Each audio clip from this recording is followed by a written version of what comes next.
question is to Mark. Could you just spend a moment describing the effect of the geometry of the building on the wind performance? Am I on? How's that? Richard, thank you for your question.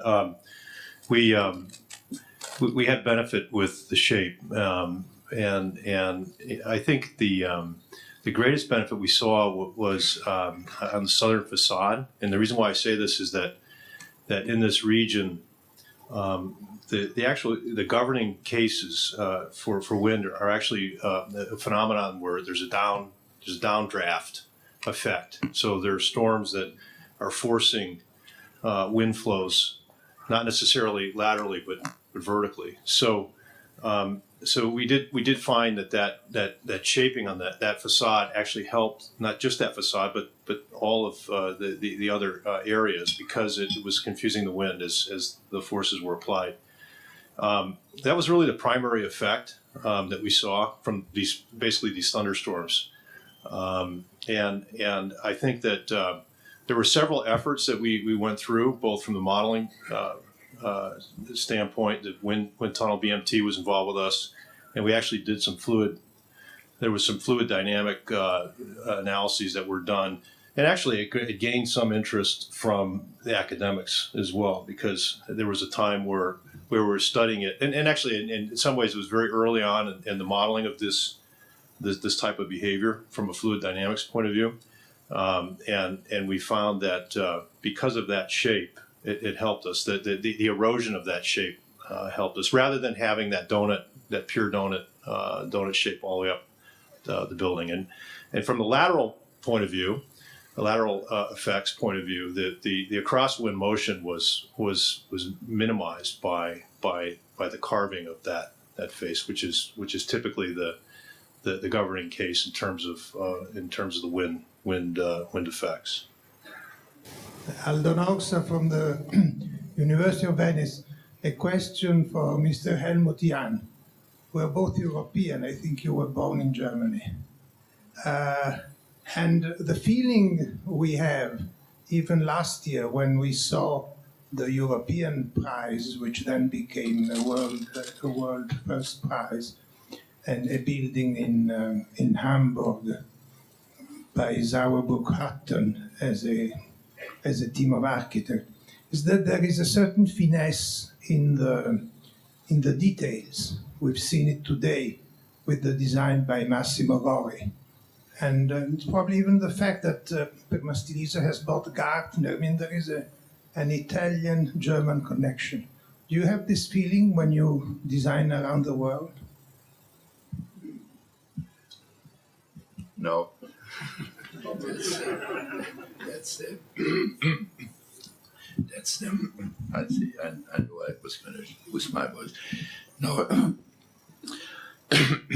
I know that's exactly what I wanted to convey.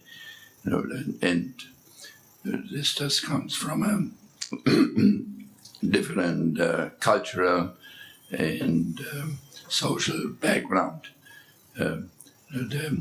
When we've been doing,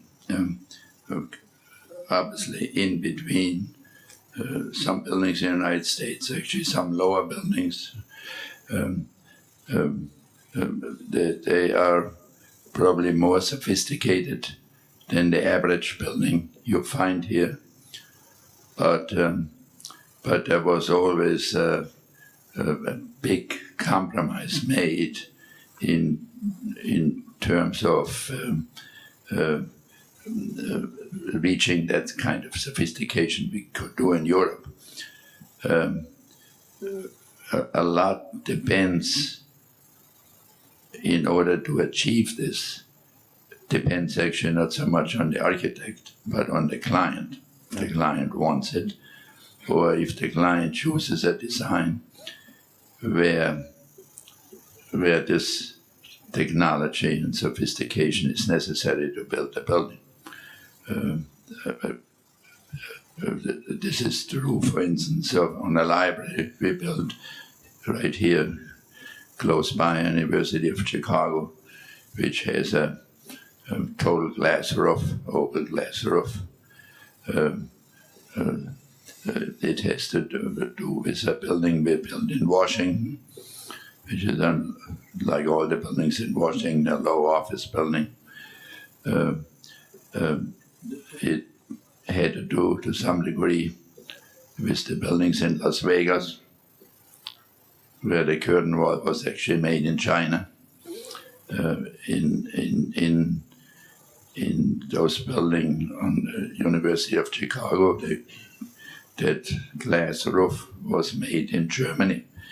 I think as these companies expand more globally, I think it will be easier in the United States to reach that level.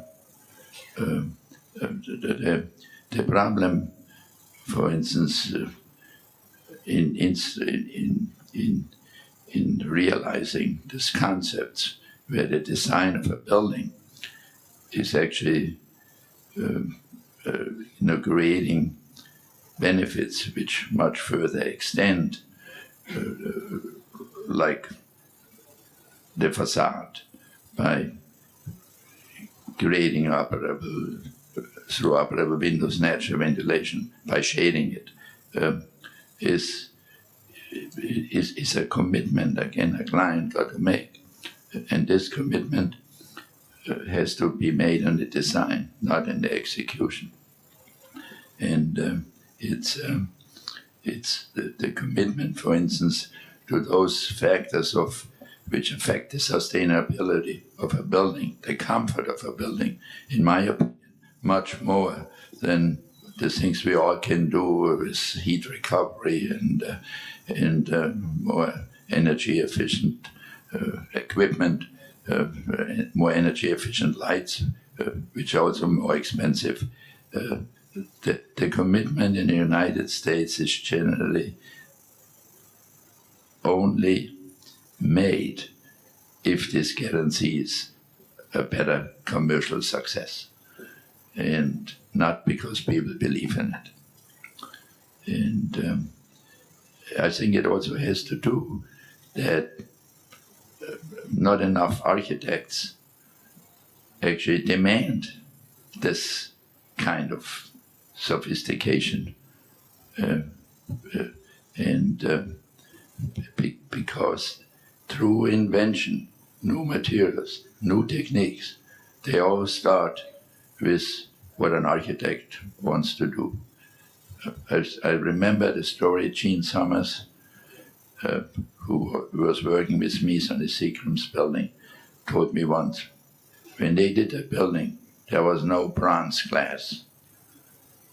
And Mies went to a meeting, and he had a beer bottle, a brown beer bottle, and said, if they can make this, why can't you make my windows that way? And they did. And this was 50, was like in the late 50s, right now it's 70, 60 plus years ago, and nothing has changed. I think it's architects, engineers got to just be more diligent, and they got to fight those things, and they cannot be just be dominated by commercial interests, because architecture is an art which goes much further, and then we build better buildings and make a better environment. It's a great program. A couple of my buddies, old buddies here, met Frank Lloyd Wright at his home in 1949. And a few years after that, at the Stevens Hotel, now the Hilton Hotel, he presented his Mile High building. And he stated that it was like putting a saber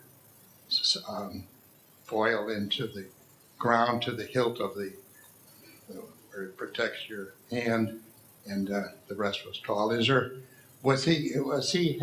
he have some good ideas on a Mile High building that he was promoting?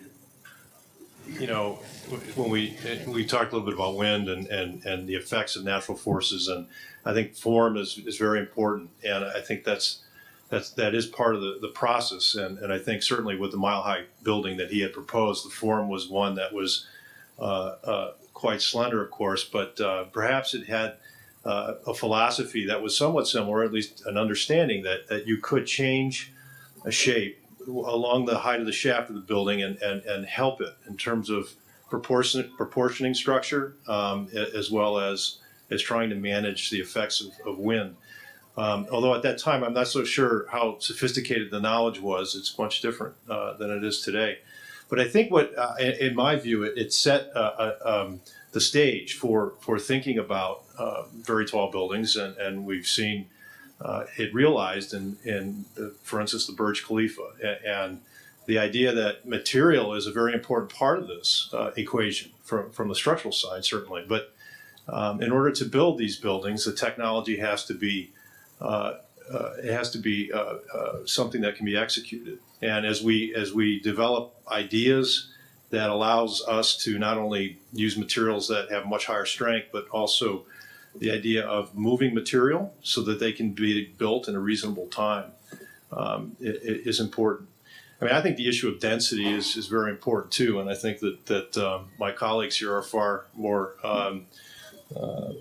knowledgeable of that idea. But I think the other idea was certainly density in cities, and the concept that it's not sustainable to have cities that are spreading, and certainly the idea of having people in a more dense environment is very important. Helmut, would you like to speak then? Well, I think the answer is just like I gave before. This was a tremendous vision, you know, and he didn't know, and he didn't care whether it could be done. Because this is it's absolutely true. You know? I mean, Mies built the apartment buildings on Lakeshore Drive, which are totally glass without air conditioning. And it is still one of the best places in Chicago to live, but they have air conditioning in the meantime, and they have no windows, and this is when architects don't hardly have any vision anymore. And we because we get pushed into a straitjacket. We were told when we get a job, if we don't listen and do what they tell us to do, that we're going to be off the job, right? And nobody takes a set of drawings and throws it on their client anymore, right? No, I mean, this is all what architects used to do because they were madmen. They were convinced and convinced about something, and now we're just pussyfooting around and do what we are supposed to do. Let's end it.